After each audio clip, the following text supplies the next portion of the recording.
저는 재무설계 전문회사인 TMB 어드바이저의 손우철 지점장이라고 합니다.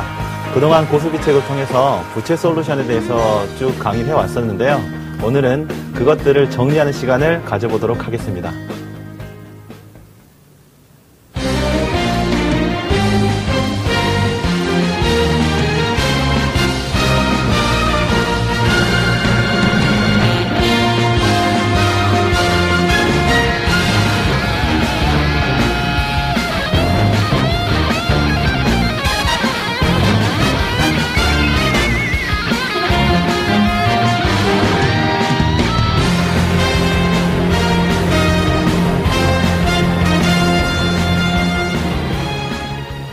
최근 한국은행이 발표한 자료에 따르면 생계형 부채가 많이 늘어났다고 하죠. 일반적인 대출 상황을 보면 주택담보대출과 기타 대출로 나눌 수가 있는데요. 기타 대출의 경우에는 생활비로 쓴다는 점에서 생계형 부채로 연결되는 것들이 이제 대부분입니다. 우리나라 전체 부채를 900조 정도라고 얘기를 하는데요. 그 중에서 최근에 기타 부채를 볼 수 있는 부채가 약 250조 정도로 급격하게 늘어나 있는 상태로 볼 수가 있습니다. 실제로 보면, 실제로 보면 이 기타 대출이 늘어난다라고 하는 게 그다지 이제 시민들이 생활하시는데 크게 도움이 되지 않는 그런 경우들을 많이 볼 수가 있는데요. 현재 250조 정도의 어떤 부채 상황으로 볼 수가 있는데 이자로 내는 돈만 해서 1년에 20조 정도로 보시면 될 것 같습니다. 이러한 부분들을 봤을 때 내년에 물가가 올라가서 금리 상황이 올라가고 그 취업 상황 자체가 이제 좋지 않게 되면 실제적으로 이 부채를 갚지 못하게 될 가능성이 매우 높다라는 거죠. 이런 상황에서 우리가 부채 솔루션에 대해서 다시 한번 점검해 볼 수 있는 아주 소중한 시간이 되지 않냐라는 생각이 듭니다. 우리나라 가정의 자산 상황을 보면 만만치 않다라는 생각이 드는데요. 2010년도에 발표한 자료에 따르면 우리나라 베이비 부머의 총 자산 수준이 약 한 3억 6천만 원 정도로 나타나 있습니다. 부채가 6천만 원 정도고 금융자산이 6천만 원이니까 부동산으로 깔고 있는 자산이 약 2억 4천만 원 정도로 볼 수가 있다는 거죠. 이 금융자산 6천만 원이라는 돈이 생각보다 많게 느껴질 수도 있을 것 같지만 지금 당장 은퇴하는 시점인 베이비부머 세대라고 봤을 때 생활비가 200만 원이다라고 가정을 하게 되면 실제적으로 3년을 못 버티는 이러한 자산 구조를 갖게 된다는 거죠. 여기에 부채까지 늘어나게 되면 심각한 상황이 될 텐데요. 부채가 늘어나는 원인들이 사실은 여러 가지가 있습니다. 첫 번째 원인으로는 자녀의 어떤 양육비와 관련된 부분 때문에 부채가 좀 늘어난다라고 보시면 될 것 같은데요. 출생에서 대학 졸업 시점까지 자녀 한 명당 들어가는 비용이 약 2억 7,500만 원 정도가 된다라는 통계가 실제로 나와 있습니다. 말이 2억 7,500만 원이지 실제적으로는 매달 200만 원씩 거의 25년 정도 자녀 교육을 위해서 지출해야 되는 그런 비용이다라고 볼 수가 있다라는 거죠. 가계 지출에 있어서 거의 30% 이상이 사교육비로 지출이 되는데 그마저도 감당하지 못하고 부채를 해결하는 가정이 급격하게 늘고 있다라고 보시면 될 것 같습니다. 더군다나 이렇게 자산 상태가 크게 개선이 되지 않고 자녀 양육비가 증가돼서 대학까지 마쳤는데 만약에 자녀가 취업을 하지 않고 대학원 이상의 공부를 한다라고 가정했을 때 그러면 어떠한 포지션을 취하겠느냐라고 그 질문을 던져봤을 때 우리나라 부모의 약 70%가 자녀가 더 공부를 할 수 있도록 지원을 해주겠다. 20%는 보통이다라고 답변을 했죠. 즉 자산 상태가 만만치 않음에도 불구하고 거의 약 90%에 해당되는 가정이 자녀를 위해서 지원을 하겠다라고 말을 하고 있다는 겁니다. 실제적으로 이 표에서 나타나 있다시피 약 90% 정도가 아이가 취업을 미루고 더 공부를 하고 있다면 도와주겠다라고 얘기를 하고 있고요. 심지어는 현재 자녀에게 공부를 위해서 지원해주는 비용이 약 한 50% 정도 되는 선에서 이건 투자다라고 보고 있다라는 사실입니다. 더군다나 또 부채가 증가하는 원인으로 또 한 가지를 볼 수가 있는데요. 가족 부양과 관련된 부분입니다. 특히나 가족 부양과 관련해서 부모님으로부터 물려받게 되는 부채가 또 하나의 가정의 부채로 볼 수가 있고요. 또 그 외에 향후의 부채 증가 요인으로 볼 수가 있는 게 현재의 경우에는 베이비부머 세대들이 낀 세대다라고 흔히들 얘기를 하십니다. 아랫세대들, 즉 자녀들을 교육을 시켜야 되고요. 부모님 같은 경우는 또 부양을 해야 된다고 생각을 하는데, 실제적으로 서울대 한경애 교수팀이 발표한 자료에 따르면 현재 베이비 부머의 24% 정도만이 부모님에게 정기적으로 정기적인 어떤 소득적인 부분을 지원을 하고 있죠. 4명 중에 1명꼴밖에 안 됩니다. 지금 무슨 얘기냐. 아직까지 부모 세대 중에서 사실 상당히 많은 부분들이 스스로 생활비를 벌고 있고요. 아직까지 건강하다라는 거죠. 그런데 일본의 경우처럼 그분들이 더 나이가 들어서 의료비가 급격하게 증가를 하게 되고 생활비를 벌 수 없는 그런 능력이 됐을 때 과연 자녀의 입장에서 어떻게 할 거냐. 생활비를 지원해야 되지 않겠습니까? 그렇게 되면 또 다른 부채 증가는 요인이 될 수 있다. 그렇게 좀 생각이 듭니다. 또 하나의 원인으로는 부동산과 관련된 부분으로 좀 생각을 하시면 될 것 같은데요. 흔히들 한 작년 정도부터 혹은 재작년 정도부터 하우스 푸어 얘기가 좀 많이 나왔던 것 같아요. 2000년대 초반에 부동산 그 붐이 불어나게 되면서 그 당시만 해도 부동산 가격이 정말 억걱하면서 뛰었었죠. 그때는 대출을 받아서 부동산을 사는 사람이 재테크에 성공한 시대였습니다. 그런데 2007년도를 계기로 해가지고요. 주택 매매 가격이 하락세로 그 반등이 되면서 무리하게 대출을 받아서 주택을 샀던 사람들, 즉 내가 지금은 이자 내느라 힘들지만 주택 가격이 올라가게 되면 그것을 상쇄하고도 남을 거다라고 기대했던 사람들이 사실 좀 당황하기 시작을 했죠. 그러다 보니까 이렇게 이제 가격은 떨어지는데 이자 내느라 바쁘게 되고 처분하지도 못하고 이러지도 저러지도 못하는, 그러면서 생활의 질은 현격하게 떨어지는, 정말로 지분이 있지만 불쌍한 하우스푸어가 양산이 되고 있는 것 같습니다. 또 하나의 부채 증가 원인으로는 투자 실패에 대한 부분도 우리가 좀 고려를 해봐야 될 것 같은데요. 흔히들 봤을 때 투자 실패 할 수도 있는 거지 이게 부채하고 무슨 연관이 있겠느냐라고 생각을 하실 수도 있을 것 같습니다. 실제적으로 내 돈을 들여서 투자에 실패를 한다고 한다면은 굳이 부채 증가 원인하고는 크게 관계가 없겠죠. 하지만 더 문제가 되는 게 뭐냐면 사람들이 투자를 함에 있어서 최근에는 자기 돈만 가지고 하는 게 아니고 남의 돈을 빌려서 투자를 하는, 즉 내가 5에서 10% 정도의 이자를 내고 그 돈을 빌려가지고 투자를 하지만 나는 그것보다 훨씬 더 많은 돈을 벌 수 있을 거야 라는 투기적인 심리에 의해서 투자를 하는 경우들이 정말 많다.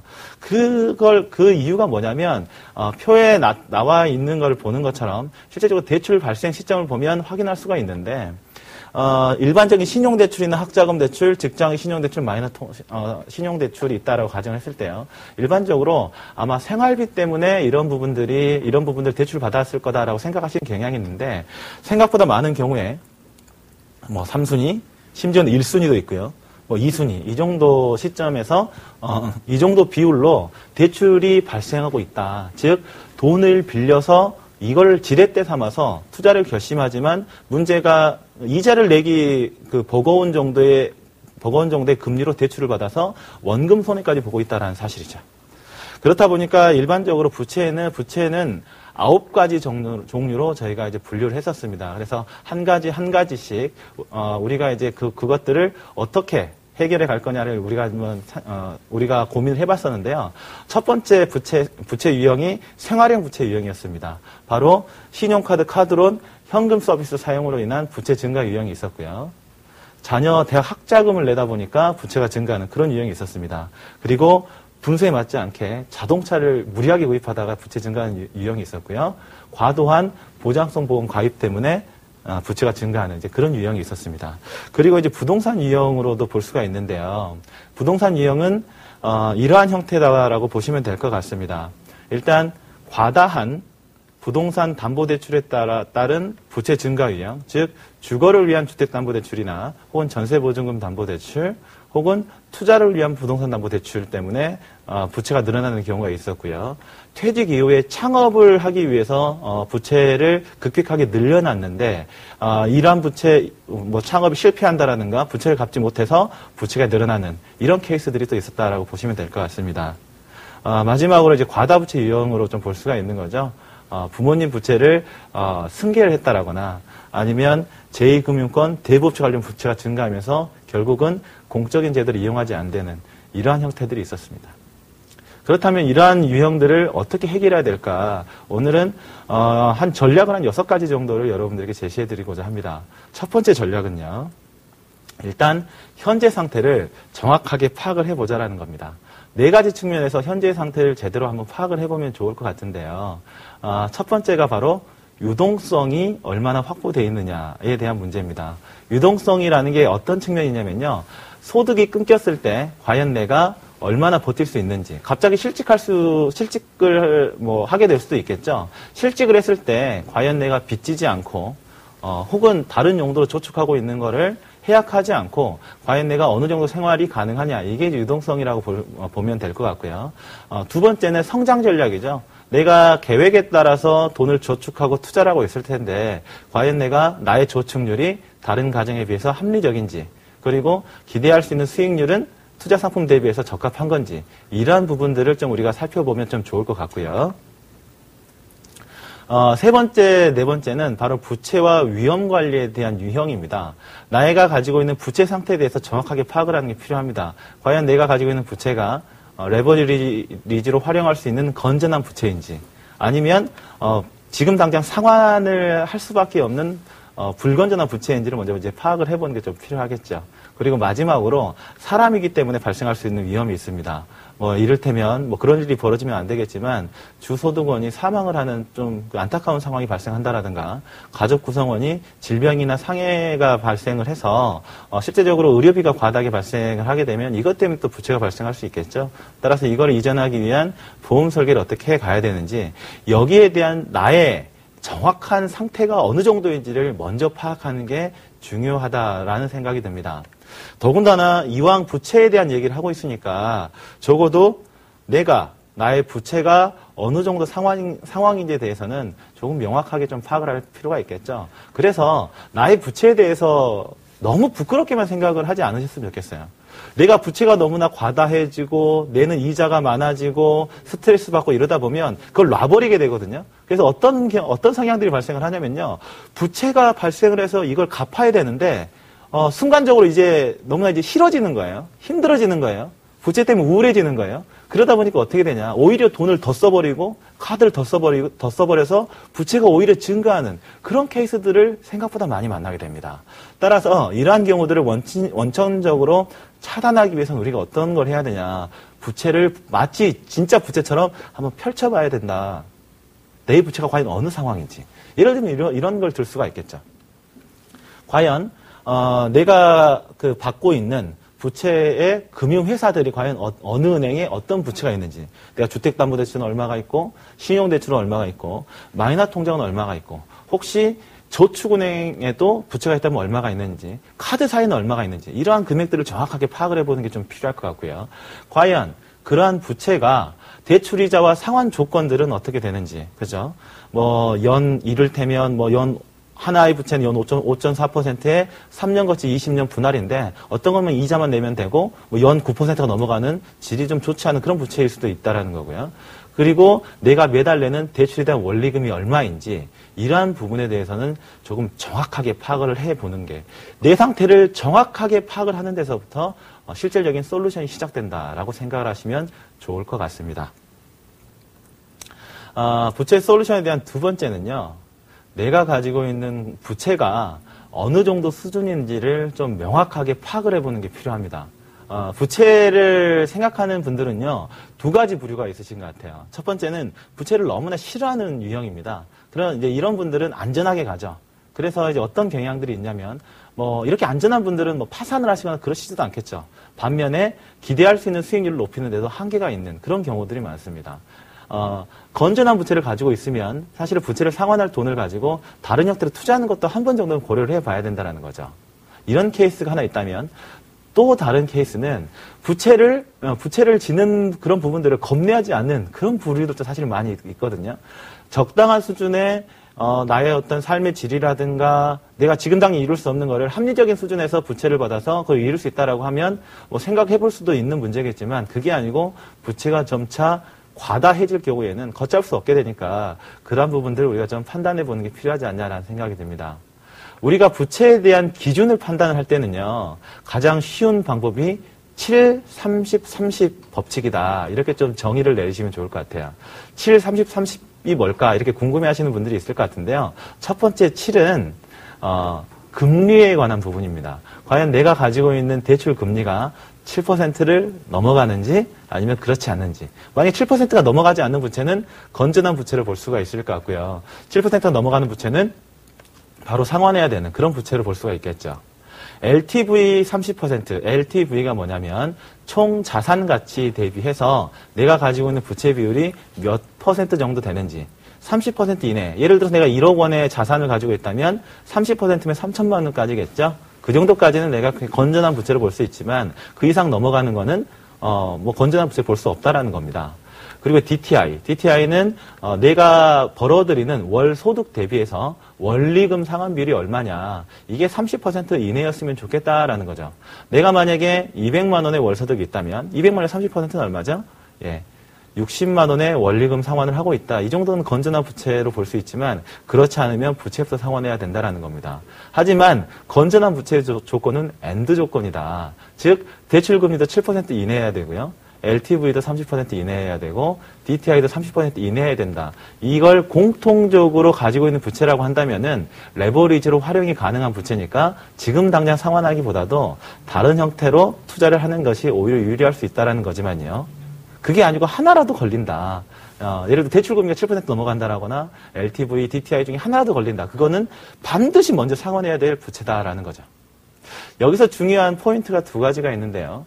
금리와 무관하게 마이너스 통장은 무조건 상환하고 가야 된다라는 겁니다. 실제적으로 마이너스 통장은요, 흔히들 많이들 쉽게 생각하시는 경향들이 있어요. 아무래도 꺼내 쓰기 좋다 보니까 그러시는 경향들이 있는데, 마이너스 통장의 가장 안 좋은 점이 뭐냐면, 다른 신용대출이나 주택담보대출처럼 매월 원리금 상환을 하거나 이자를 상환해야 되는 구조가 아니고 자체적으로 이자를 그냥 한도 내에서 삭감해버리는 이러한 부분들이 있기 때문에 내가 노력을 하지 않아도 마치 전혀 문제가 없는 것처럼 느껴지는 거거든요. 그래서 부채에 대한 내성을 기를 수 있다는 측면에서 마이너스 통장은 반드시 상환하고 가야 된다. 그리고 DTI 기준은, 즉 월 소득 대비해서 원리금을 상환하는 비율은 맞벌이를 하고 있더라도 외벌이 기준으로 생각해야 된다라는 겁니다. 왜? 나 맞벌이 하고 있는데 그럼 대출도 많이 받을 수 있는 거 아니에요? 이렇게 생각하시는 경향들이 있는데요. 그렇지 않습니다. 우리나라 맞벌이의 특징은 실제적으로 소득 자체가 많다 보니까요. 부채를 지는 거, 빚 지는 걸 두려워하지 않습니다. 예를 들어서 외벌이랑 맞벌이가 똑같은 돈을 모았으면요. 외벌이가 방 2개짜리 아파트를 살 때 맞벌이는 좀 무리해서라도 방 3개짜리 아파트 삽니다. 부채를 지는 걸 두려워하지 않는다라는 거죠. 이왕이면 학원도 좋은 데 보내고요. 그러다가 둘 중에 한 명이라도 그만두면 어떻게 되겠습니까? 예. 그 비용들은 쉽게 줄이지 못하는 고정적인 지출의 유형들이기 때문에 소득은 줄었는데 지출을 탄력적으로 줄이지 못해서 재무 건전도가 현격하게 악화되는 이런 부분들이 있으니까 제가 말씀드렸던 마이너스 통장과 맞벌이, 이건 좀 키포인트로 기억을 해두시면 좋을 것 같습니다. 세 번째 솔루션의 원칙은요. 내가 그렇다면 불건전한 부채가 있다. 내가 그러면 어떤 부채를 상환해야 될까? 이거는 철저하게 계획을 세워서 상환을 해 가야 된다는 겁니다. 이거는 이제 우리가 마치 재무 설계를 할 때 재무 목표를 세우는 것과 비슷하거든요. 우리가 재무 목표에는 4가지 요소가 있다고 합니다. 첫 번째가 주제입니다. 주제. 과연 어떠한 부채를 상환할 거냐. 이게 이제 부채에 있어서는 주제라고 볼 수가 있겠죠. 두 번째, 그렇다면 과연 내가 그 부채를 언제까지 상환하면 될 거냐. 이게 시기적인 부분이 될 거고요. 세 번째, 그렇다면 내가 모든 부채를 상환하면 좋겠지만 우선적으로 상환해야 될 금액은 얼마가 될 거냐. 이게 이제 세 번째 요소라고 볼 수 있고요. 마지막 중요한 요소가 그 부채를 만약에 내가 다 상환해버리게 되면 그때 내 느낌은 어떠할 거냐. 이런 느낌을 가지고 우리가 그거를 문서화시키고 이미지화시켜서 적어놓게 되면 그 자체만으로 엄청난 동기부여를 받을 수가 있습니다. 흔히들 많이들 상담을 하다 보면 막연하세요. 그냥 나 부채 몇 년 뒤에 다 갚을 수 있지 않겠어요? 막연하게만 생각을 하시죠. 머릿속에만 들어있는 건 목표가 아닙니다. 머릿속에만 들어있는 건요. 실제적으로 막연할 뿐이지 동기부여를 하지 않거든요. 근데 문서화시키고 이미지화시켜서 우리가 가지고 있게 되면 그거는 강력한 동기 유발을 하는 그런 효과를 나타낸다라고 보시면 됩니다. 마치 이렇게 하시면 된다는 거죠. 네. 내가 만약에 마이너스 통장이 있는데 이걸 좀 상환해야 되겠다. 이렇게 좀 가정을 한번 했다라고 하면 우리가 한번 보겠습니다. 그렇다면 어떤 부채를 상환할 거냐를 우리가 좀 한번 봐야 되겠죠. 첫 번째, 마이너스 통장 한번 상환해보자. 근데 내 마이너스 통장에 지금 얼마 있냐면 현재 2천만 원이 2천만 원이 있습니다. 그래서 이거를 3년 뒤에 우리가 반드시 상환하겠다. 그렇다고 한번 가정을 해보자라는 거죠.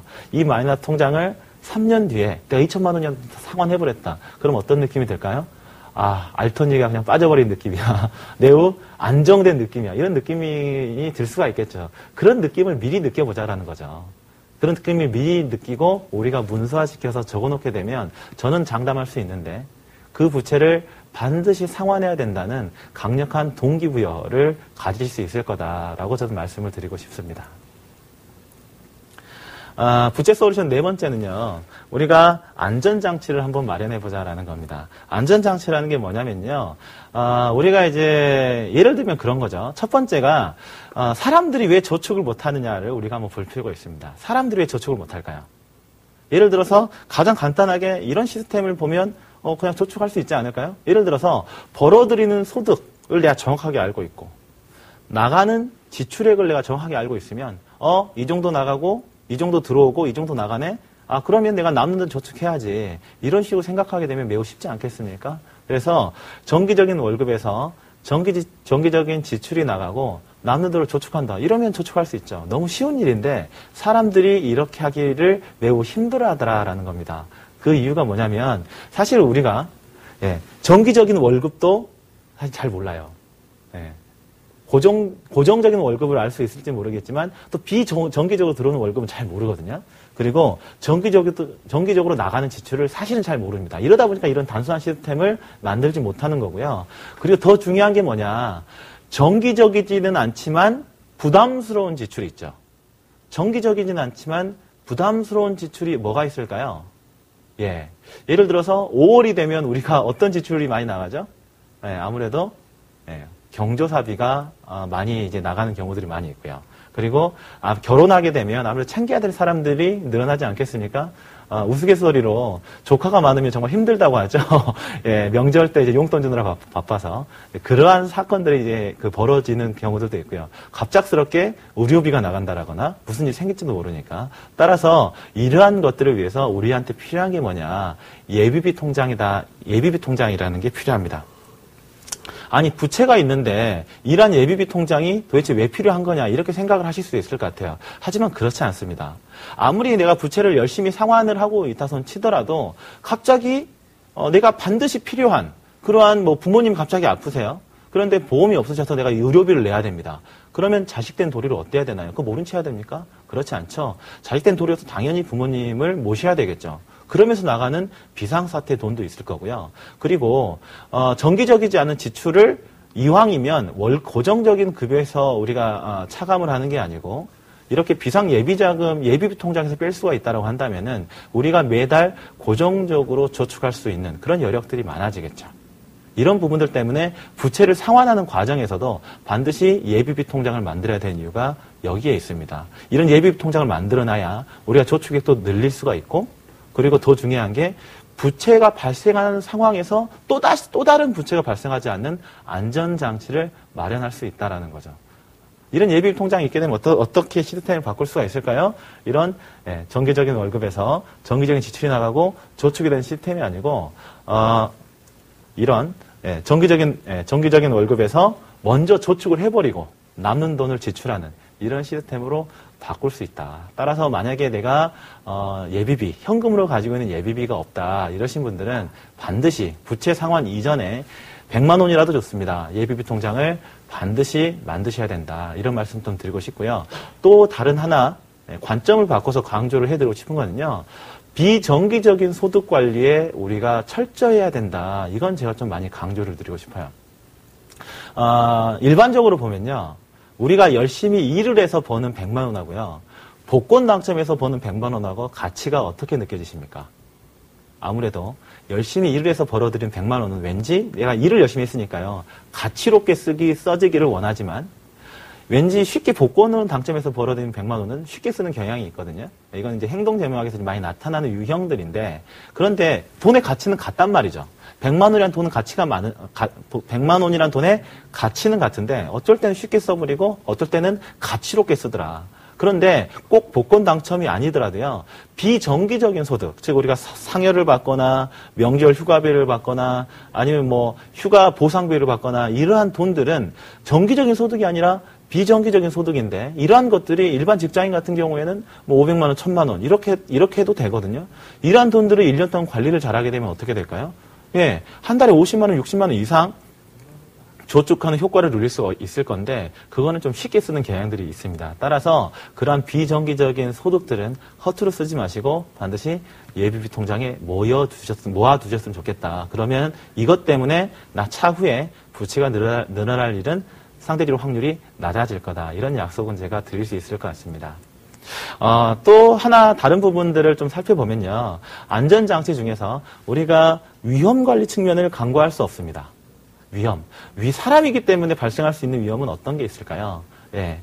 맨 처음에 말씀드렸지만 처음에는 소득원 사망에 대한 부분들을 우리가 좀 고려를 해볼 수가 있겠죠. 예, 외벌이 가정, 맞벌이도 마찬가지입니다. 열심히 생활을 해서 일을 해서 가족들을 부양을 하고 있는데 불의의 사고가 난다. 이런 가정적으로는 정말 치명적이겠죠. 이럴 때는 가정이 급격하게 부채가 증가할 가능성이 있습니다. 또 중요한 게 뭐냐. 일정 시점이 되면 건강이 급격하게 안 좋아질 수가 있겠죠. 그렇게 되면 의료비가 급격하게 늘어날 수도 있고, 그리고 내가 소득 능력이 떨어지게 되면 생활비 때문에 이제 부채가 늘어날 수도 있습니다. 따라서 여기에 대한 부분들은 사전에 준비를 해 놓는 게 좋은데요. 보장성 보험으로 준비를 하는데 이건 어디까지는 합리적이어야 된다라는 거죠. 우리가 한번 가정을 해보겠습니다. 저도 이제 자녀가 2명이 있는 아빠거든요. 아빠인데 일반적인 가정도 이제 마찬가지일 겁니다. 제 또래가 되면요. 그러면 주소득원이 있는 가정을 한번 가정을 해보자고요. 사망보장이 과연 언제 필요한 걸까요? 예. 돈이 많고 나이가 많은 사람들이 필요한 걸까요? 그분들은 사실 상속세를 줄이기 위해서 필요한 거지 일반적인 경우에는 소득 능력은 높습니다. 즉 열심히 일을 해서 내 가족들을 위해서 월급은 받지만 모아놓는 돈은 별로 없고 자녀가 어릴 때 가장이 부재시가 되면 이때가 치명적이기 때문에 이 기간에 집중적으로 보장받는 게 필요하다라는 거죠. 따라서 우리가 긴 기간의 사망보장을 받는 종신보험 형태보다도 일정 기간 정도를 보장받는 정기보험 형태로 바꾸게 되면 보험료는 많이 낮출 수가 있고요. 그리고 일정 시점이 됐을 때는 의료비에 대한 부분도 우리가 좀 신경을 좀 써야 되지 않냐라는 생각이 듭니다. 따라서 이렇게 좀 정리를 하시면 좀 좋을 것 같아요. 상대적인 고위험군, 즉 사망과 관련된 부분들은 종신보험 형태, 물론 내가 여유가 있어서 종신보험 가입하겠다. 그건 말리지 않겠습니다. 그런데 내가 부채가 많이 늘어나 있는데 사망보장이 필요할 수도 있고요. 나이가 어릴 수도 있고 이런 분들 같은 경우에는 종신보험보다는 정기보험 형태로 리모델링 하게 되면 보장성 보험료를 4분의 1 수준으로 줄일 수 있으니까 부채를 상환하는 데 좀 도움을 받을 수 있을 거다.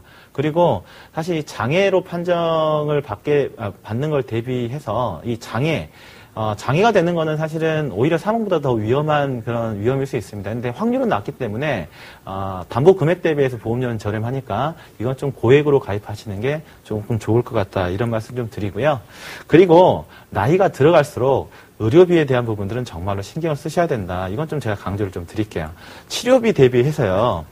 일반적으로 봤을 때 의료 실비보험 하나 정도는 정말 필수가 된다. 내가 병원에 갔을 때 하다못해서 현금으로 내가 내는 경우는 좀 없어야 되지 않겠어요? 지금이야 건강할 때야 모릅니다. 하지만 나이가 들어서 병원에 가게 되면 뭐 병원비가 정말 1000만 원이 나올지 2000만 원이 나올지 모르기 때문에 의료 실비보험 정도는 좀 필수적으로 갖추시는 게 좋을 것 같고요. 가족력이 있으신 분들은 뭐 성인병 진단비 정도를 보완하시게 되면 안전장치에 있어서는 크게 문제가 되지 않겠다.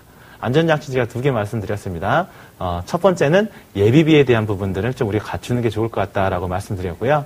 두 번째는 보장성 보험은 우리가 갖추는 게 좋은데 이 보장성 보험료 때문에 부채를 지는 경우가 많이 있으니까 첫 번째 사망과 관련된 보장은 정기보험 형태로 줄이는 게 좋을 것 같고 상대적인 저위험, 치료비라든가 진단비 같은 경우는 의료 실비 형태로 전환을 하게 되면 보장 범위는 넓히면서 우리가 내는 보험료 수준은 낮출 수 있을 것 같다. 이런 식으로 정리를 하겠습니다. 부채 솔루션 5번째는요. 이게 가장 중요하다라고 저는 좀 강조를 하고 싶습니다. 부채에 대한 인식을 좀 전환했으면 좋겠다. 그리고 우리가 가지고 있는 습관을 좀 바꿨으면 좋겠다. 이건 좀 강조를 드리고 싶어요. 제가 부채 솔루션 처음 할 때 여러분들한테 강조를 드렸던 내용이기도 합니다. 그때 혹시 기억이 나시는지 모르겠지만 제가 자제력 얘기를 드렸을 거예요. 자제력. 중요한 부분이니까 다시 한번 강조하겠습니다. 제가 만나본 부자들은 두 가지 부류입니다. 재테크를 잘하는 사람이 아니고요. 둘 중에 하나다. 제가 만나본 부자들은 둘 중에 하나인데 첫 번째 부류는 내 몸값의 부가가치가 높아져 있는 사람이었습니다. 즉 사업가, 아니 뭐 전문직, 의사나 뭐 변호사분들 이런 분들 뭐 돈 잘 벌잖아요. 이렇게 몸값에 대한 부가가치가 있으신 분들은 뭐 알아서 현금이 쌓이니까 부자가 될 수밖에 없겠죠. 그런데 모든 사람들이 이렇게 돈을 벌 수가 있냐라는 거죠. 그렇다면 일반적인 샐러리맨들은 부자가 되지 말라는 건가요? 아니요. 저는 일반적인 샐러리맨 분들 중에서도 부자를 많이 만나봤는데 그분들의 공통점이 뭐냐. 자기 자신에 대한 자제력 관리가 훌륭한 사람들이었고요. 평소에 재무적인 습관이 매우 좋은, 비용 세는 걸 별로 좋아하지 않고 자산 사는 걸 좋아하는 사람들이었다라는 거죠. 현재 나의 재산 상태, 내 가정의 재산 상태 만족하냐라는 거죠. 과연 나의 재산 상태 만족하십니까? 대부분의 경우에 만족하지 못합니다. 그런데 현재까지 내 재산 상태가 좋지가 않은 게 과연 누구 책임이냐라는 거죠. 이게 운명의 장난이냐? 운명의 장난이 아니다.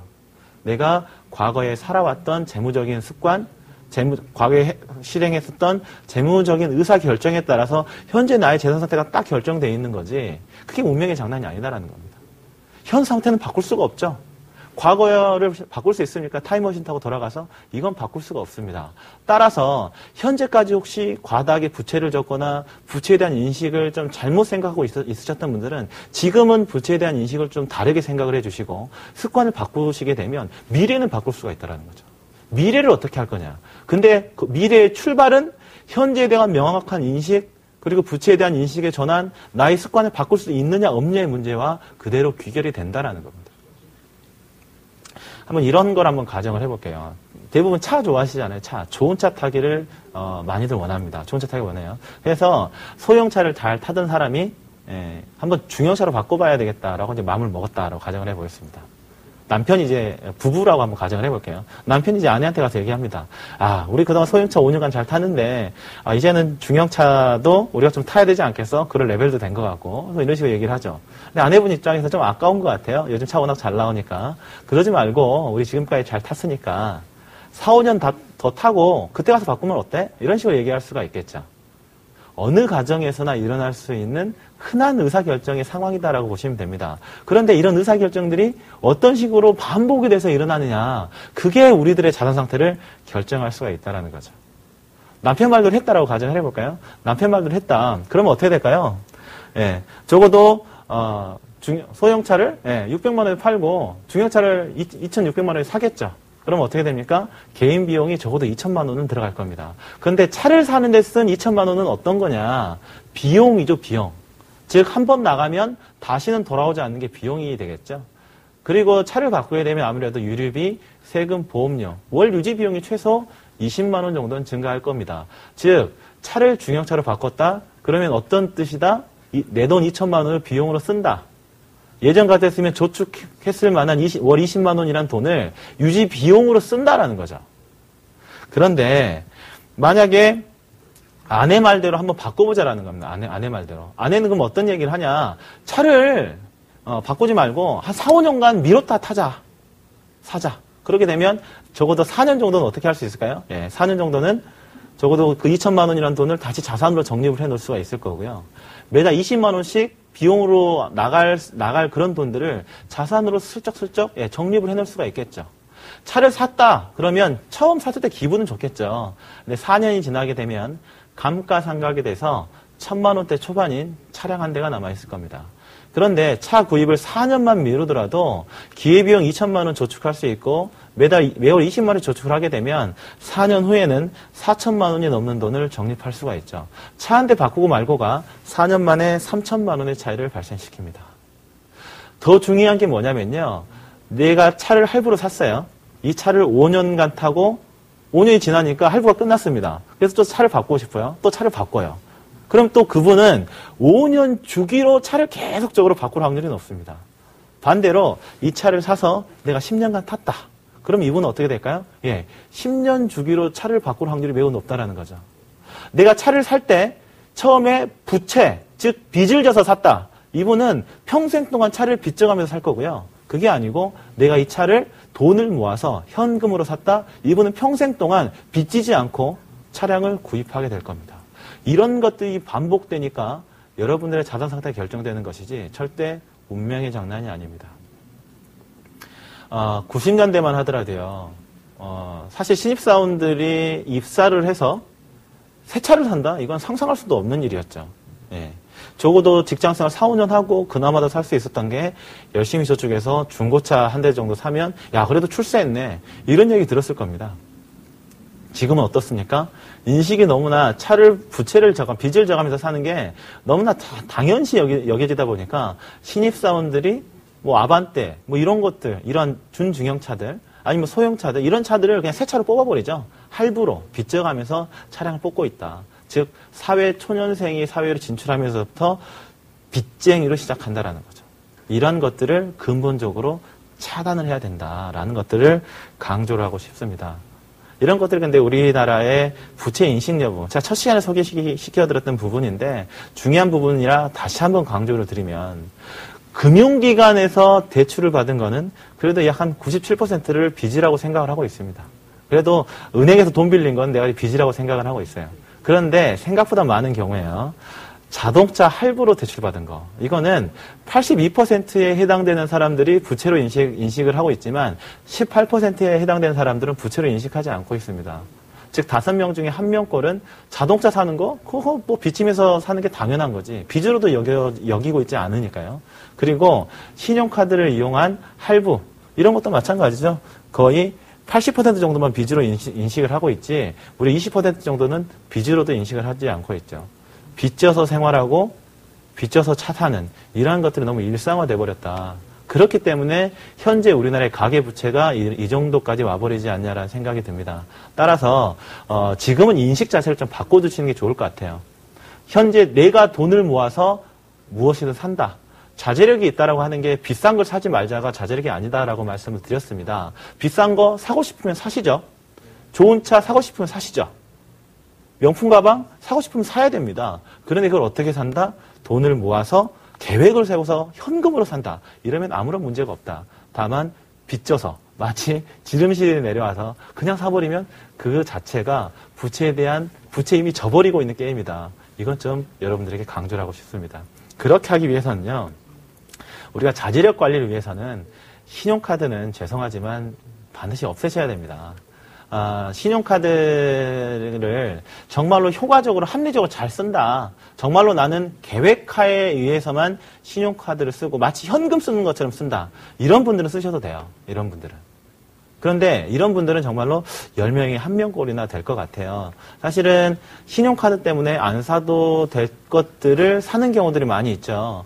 신용카드 때문에 자제력 관리에 많이들 실패를 합니다. 저도 마찬가지였어요. 저도 군복무를 했을 때 장교 복무를 했었는데 돈 한 푼도 못 모으고 나왔거든요. 그게 신용카드 때문에 자제력 관리에 실패를 해서 그랬습니다.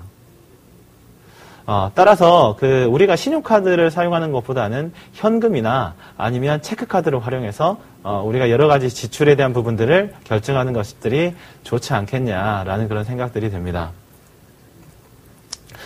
신용카드를 잘못 사용하게 됐을 때 폐해들이 사실은 많이 있죠. 어떤 폐해들이 있냐면 신용카드를 사용하게 되면 어떻게 됩니까?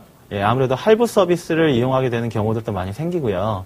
그리고 결제액이 점차 늘어납니다. 왜냐하면 처음에는 현금 쓰던 사람이 신용카드를 쓰게 되면 현금 쓸 때는 3만 원 쓰는 것도 벌벌 떨던 사람이 5만 원, 10만 원도 결제를 하게 되고요. 할부 서비스 이용하게 되면 이것들이 쌓이다 보면 어떻게 되죠? 예, 돌려막기를 하기 시작합니다. 현금 카드로 돌려막기를 하게 되고요. 그리고 이 돌려막기, 즉 현금 서비스가 과다해지게 되면 이제 어떻게 되느냐? 이거 어떡하지? 고민하다가 리볼빙 서비스라는 게 있네. 리볼빙 서비스가 뭐죠? 예. 내가 사용한 결제액에서 10에서 50% 정도만 결제를 하게 되면 카드 사용을 계속적으로 가능하게 만들어주는 것들이죠. 그리고 이런 것들이 반복이 되다 보면 실제적으로 어떤 문제가 발생을 하냐. 현금 서비스와 리볼빙 서비스 사용하는 데 따른 이자율에 대해서 정확하게 알고 계십니까? 예, 현금 서비스와 리볼빙 서비스의 이자율은 실제적으로 뭐 카드사에서 얘기하는 거는 뭐 6에서 29% 사이라고 하지만 사실은 나의 한번 이유를 꼭 한번 살펴보셨으면 좋겠어요. 내가 현금 서비스를 사용하고 내가 리볼빙 서비스를 사용하게 됐을 때 과연 나의 이자율이 몇 %냐. 5명 중에 아마 3, 4명 정도 분들 꼴로 20%가 넘어갈 겁니다. 이렇게 과다한 이자율을 물면서 부채를 져가면서 뭘 하죠? 예, 소비를 하고 계신 겁니다. 이런 부분들을 우리가 반드시 우리가 커트를 하고 가야 되겠다. 심지어 신용카드 연체까지 발생하게 되면 이제 어떻게 되죠? 돌려막기, 이제 은행 한도, 카드 한도도 줄어들게 돼서 돌려막기 자체도 안 되게 되죠. 그러다 보면 재무적인 건전도가 급격하게 하락이 돼서 결국은 부채를 갚지 못하게 되고요. 부모님이 뭐 한 번 정도 이제 상환해 주시는 분들이야 뭐 괜찮지만 그렇지 않은 분들은 이 신용카드 때문에 우리나라가 사실은 그렇죠. 이 신용카드 때문에 공적인 어떤 구제를 받지 않으면 안 되는 이런 케이스들이 많지 않았습니까? 2002년도 한번 생각해 보시죠. 신용카드 대란 났을 때요. 따라서 신용카드 사용은 좀 자제하시고 되도록이면 현금이나 체크카드를 써야 된다. 그래야 부채에 대한 인식이 전환이 되고 우리의 씀씀이, 우리의 습관 자체가 자제력이 있는 습관으로 바뀐다. 이런 부분들은 제가 강조를 하고 싶습니다. 부채 솔루션 6번째는요. 부동산 때문에 발생하는 부채에 대해서는 우리가 과감하게 구조조정을 할 필요가 있겠다. 이런 생각이 듭니다. 우리가 너무 그동안 쉽게 부동산 부채를 부동산을 담보로 대출을 받아서 부동산을 구입한 케이스들이 너무나 많았습니다. 왜 그랬죠? 쉽게 돈 벌고 싶은 거죠.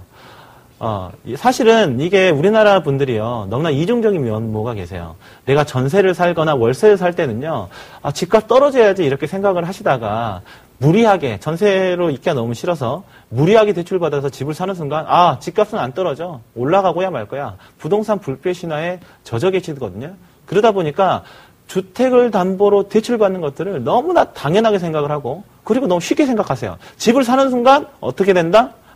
내가 내는 이자 이상으로 올라갈 거야. 난 이걸로 돈 벌 거야. 이렇게 생각한다라는 거죠. 하지만 냉정하게 생각해 볼 필요가 있겠다. 왜 그러냐면 이제는 부동산만 가지고 우리가 부동산 예전처럼 베이비붐 세대들이 대출을 담보로 부동산을 구입해서 큰 평수를 그 중형 아파트를 구입하는 시대는 이제 어느 정도 저물어 가고 있기 때문에 우리가 부동산과 관련해서는 특히나 부채가 부동산에 몰려 있으신 분들은 내가 가지고 있는 부동산에 대해서 정확하게 평가를 하시는 부분이 필요할 것 같다라는 생각이 듭니다. 한번 사례를 들어서 한번 말씀을 좀 드려보도록 하겠습니다. 저번에 사례를 하는데 안양 평촌 지역의 모 타워에 일단 그렇죠. 뭐 주상복합 관련된 그 빌라를 소유하고 계신 분이 계셨습니다. 매수 금액은 2억 8,500만 원에 매수를 하셨어요. 근데 2억 7천만 원에 매수를 하셨는데 프리미엄이 1,500만 원이 붙어서 2억 8,500만 원이 있으셨고요. 그런데 자기 자본이 거의 없이 부채 2억 3천만 원, 주채를 2억 3천만 원을 담보로 대출을 받아서 이 부동산을 구입을 하셨었죠. 현재 임대를 어떻게 주고 있냐면 임대보증금 3천만 원에 월 임대료 120만 원의 임대를 주고 있습니다. 이분이 이제 궁금한 사항이 이거였죠.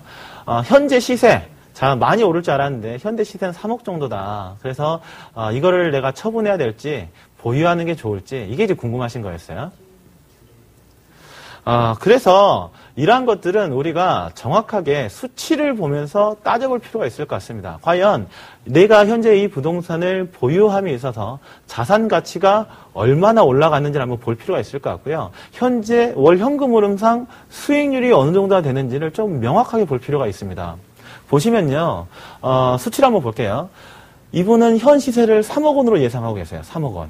그리고 구입가는 2억 7천만 원입니다. 그리고 프리미엄이 1,500만 원이기 때문에 2억 8,500만 원에 구입을 하셨고요. 취득세를 포함하면 총 구입 비용이 2억 9,500만 원입니다. 이것만 들어간 게 아니고 월 이자 비용이 있겠죠. 현재 72개월간 이자를 내셨기 때문에 거의 이자 낸 비용만 8천만 원 정도가 됩니다. 그러니까 총 비용이 2억 9,500만 원이 들어갔는데 사는데 총 들어갔고 이자 비용까지 합하니까 총 비용이 3억 7,600만 원.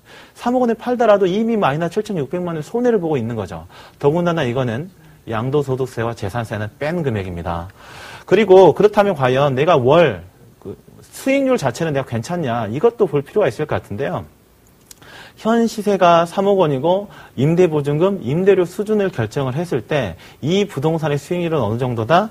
불과 5.33% 정도밖에 안 된다. 이렇게 하면 어떻게 해야 되겠습니까? 그렇다면 향후, 현재는 파는 게 맞는데 향후 시세 상승이 일어날 거냐? 이제 이게 궁금하겠죠. 그런데 불행하게도 이거는 처분 권유가 될 수밖에 없는 그러한 부동산입니다. 왜 그러냐면요. 주상복합 같은 게 특히나 이제 안양지역 같은 경우는 좀 전용률이 좀 낮고 실수요가 좀 제한적이고요. 그리고 아무래도 공무원분들의 어떤 이주에 따라서 실수요 자체가 끌고 가는 시장으로 봤을 때 실수요가 제한된다는 측면이 아무래도 향후 시세가 올라가는 측면에서 봤을 때는 많이 불리한 요소다. 네. 그래서 이러한 것들을 감안했을 때 이 부동산은 처분하는 게 맞겠다. 그런데 여러분들의 부동산은 어떻습니까? 실제로 그 부동산과 관련된 상담을 하다 보면요. 내가 가지고 있는 부동산에 대해서 너무나 자신감을 가지고 있으신 분들이 많으세요. 앞으로 올라갈 겁니다. 이자 내는 거 뽑을 거예요. 라고 얘기들을 많이 하시는데요. 그렇게 생각하지 마시고 한번 냉정하게 평가를 해보시죠. 수치화시켜서 평가를 해보시고 부채에 대한 부분 평가해 보셔가지고요. 수익성이 없거나 별로 도움이 되지 않을 것 같은 부동산은 반드시 매도 처분하셔가지고 재무 건전도를 좋게 좀 만드시는 그런 작업들이 필요하지 않나라는 생각이 듭니다. 6가지 원칙에 대해서 말씀을 좀 드렸고요. 여러분들에게 좀 말씀드리고 싶은 메시지는 아직 늦지 않았다라는 겁니다. 아직 늦지 않았다. 제가 한번 들려드리고 싶은 시가 있는데요. 제가 시가 하나 있는데 한번 읽어보겠습니다. 제가 시는 아니지만, 있잖아, 불행하다고 한숨 짓지 마. 햇살과 산들바람은 한쪽 편만 들지 않아. 꿈은 평등하게 꿀 수 있는 거야. 나도 괴로운 일 많았지만, 살아있어 좋았어. 너도 약해지지 마. 시바타 도요라는 시인이 쓰신 분입니다. 근데 사진 나와 있죠. 할머니시죠, 할머니. 예. 이분이 이 시를 언제 쓰셨냐면요. 그러니까 이분이 시인으로 등단을 한 게 90세가 넘어서 시인이 되셨어요. 그러니까 원래는 일본 고전 무용을 좋아하셨던 분인데 허리를 다치셔서 무용 못하니까 되게 낙담하고 계셨거든요. 그러니까 아들이 그러지 말고 어머니 시를 한번 지어보시죠. 그래서 그때부터 이제 시를 쓰기 시작하셨죠. 그래서 그동안 썼던 시가 쌓여지니까 이분이 언제 이제 시집을 발표를 했냐. 99세의 시집을, 이 약해지지 마라는 시집을 발표를 하셨죠. 이 약해지지 마라는 시는요, 어머니의 입장에서 60세인 아들에게 보내는 메시지입니다. 이 시집이 몇 부가 팔렸냐? 150만 부가 팔렸습니다. 남들 같았으면 어떻습니까? 90세가 넘어가면 아무것도 할 수 없을 거다라고 생각했지만 아직 늦지 않았다라는 거죠. 우리들 아직 늦지 않았습니다. 부동산 관련된 부채들, 여러 가지 부채들 때문에 너무나 고민이 많으시고 너무나 힘드실 거로 생각이 들지만요. 90세 할머니도 멋진 시집을 펴내는 그런 세상입니다. 우리의 어떤 부채를 냉정하게 평가를 해보고 한번 구조조정 해보시고 지금부터 멋지게 시작을 해보시면 정말 좋을 것 같습니다.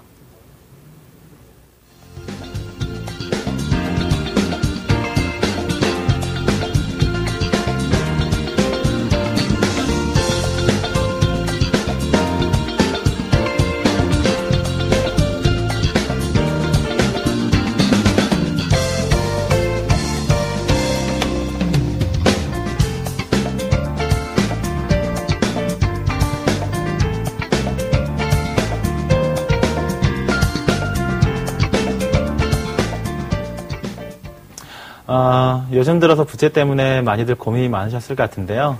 아무쪼록 고스비책 툴을 통해서 여기에서 나왔던 부채 솔루션에 대한 내용들을 여러분들께서 숙지하시고 한번 실행을 해보시게 되면 지금 당장 부채 해결되겠다? 이런 약속은 못 드리겠지만 시간이 지나갈수록 부채에 대한 자신감을 가지고 우리가 그것들을 이겨나갈 수 있을 거다. 이런 약속은 제가 드릴 수 있을 것 같습니다. 그리고 이제 다음 주부터는요. 오늘로써 이제 부채 솔루션은 이제 마무리가 됐고 현재 이슈가 되고 있는 부분들이 베이비 부머 은퇴와 관련된 부분들입니다. 그래서 과연 우리가 보다 구체적으로 은퇴 설계를 어떻게 하는 것이 좋을지에 대해서 보다 더 구체적으로 한번 생각을 해보고요. 예, 은행의 구체적인 금융상품들, 투자 요율형, 주거를 내가 어디서 할 건지, 의료비에 대한 준비를 어떻게 할 건지를 한 5회에서 6회 정도에 걸쳐서 은퇴 설계에 대한 전문적인 주제로 여러분들 만날 예정이니까 기대해 주셔도 좋을 것 같습니다. 다음에도 이 고스톱2 다음에도 좋은 내용으로 만나뵐 것을 약속드리면서 오늘 이만 인사드리도록 하겠습니다. 감사합니다.